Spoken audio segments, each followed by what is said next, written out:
Hi, my name is Nathan, and today we're going to do a comic book review of Dark Ages, issue number 3, brought to you by RatedComics. Let's get to it. Now, we start off with this issue with Johnny Storm saying flame on, and he goes into flames, but not entirely into flames. He's using his flame to heat up a teapot. And Danny, Luke Cage, and Jessica Jones' daughter is like, wow, and Baby May is there, as well as these other kids. Johnny Storm explains that he boiled a kettle, and once I burned so hot, I melted through Galactus. And like, okay, who and what's Galactus? And then Peter Parker's like, Johnny, tea party for kids. So planetary threats are not invited here, bro. Oh, my bad, it's all good. So he offers the rest of the people tea. Jessica Jones comes in and Luke Cage is like, hey, good timing. Danny, offer your mother some tea, would you? And the look on Jessica Jones's face says it all, and Peter Parker asks, what happened? So we go back to the Alchemist cave where Tony Stark was last seen. Pepper, Blade, and the strike team is there. And Pepper says Steve Rogers just showed up and him and Tony went out for a walk and never came back. Female Wolverine has her scent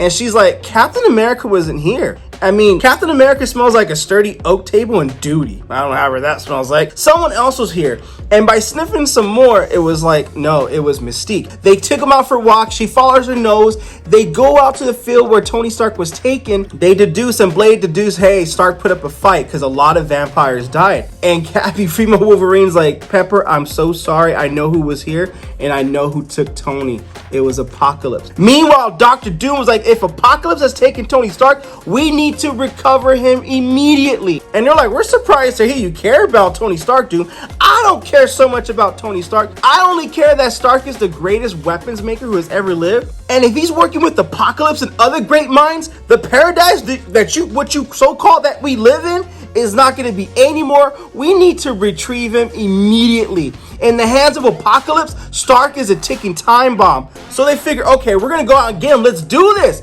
Peter Parker's like, I'll go with you, Pepper. So is Johnny Storm. And T'Challa Levelhead is like, hold up. We spent years avoiding conflict with Apocalypse and his forces, and we cannot rush into this. But I know someone who could rush into his base to see what we're exactly working with. And that's exactly who? Pietro. They figure he could just go in a heartbeat. Before anyone could detect that he was there, he'll just come back and report. But there's one thing that he didn't account for. Because how could you account for it? It's that what he discovered was his father, Magneto, inside this force field being sucked the power out of him, powering up this thing. Which is explained in issue number 2. And when Magneto calls out to his son Pietro, that just gives an emotional rush where Quicksilver figures, I'm going to try to rescue my father. Stop this. When he goes in, there's a force field which knocks him back and collapse him to the ground, and Apocalypse is like, your defense has worked well, Dr. Octavius. He's like, well, thank you. Let's lock him away. And Apocalypse is like, no, I have something better than that. We're going to use him as a Trojan horse. So they use Quicksilver as a Trojan horse to send him back to base to report. When they ask him, okay, Quicksilver, what have you learned? His eyes turn purple because Kilgrave took over his mind. All right, as soon as they realize something's up, before they could get armed themselves with a weapon, I love this visual of Pietro just running around, Peter Parker trying to web shoot his way into, he's too quick, he's too fast. And this visual right here perfectly explains what he's doing. There's no confusion, and this is awesome to look at. Before Johnny Storm can say flame on, he gets impaled from the back, and Sue Storm is like, Johnny, in grief. And it only took a second for all this to happen, and it also only took a second for Jean Grey to get into Quicksilver's mind to shut him down. But guess what? So much damage had already been done, and the damage couldn't be reversed. Johnny Storm is burning away, and his flame is getting more powerful and more heat driven. We even know, despite how powerful Sue Storm is, she could not save him. She saved the rest of the team, but she could not save them by providing a force field to protect themselves from all the heat exposure. Quicksilver in bed, hospitalized, is like, oh,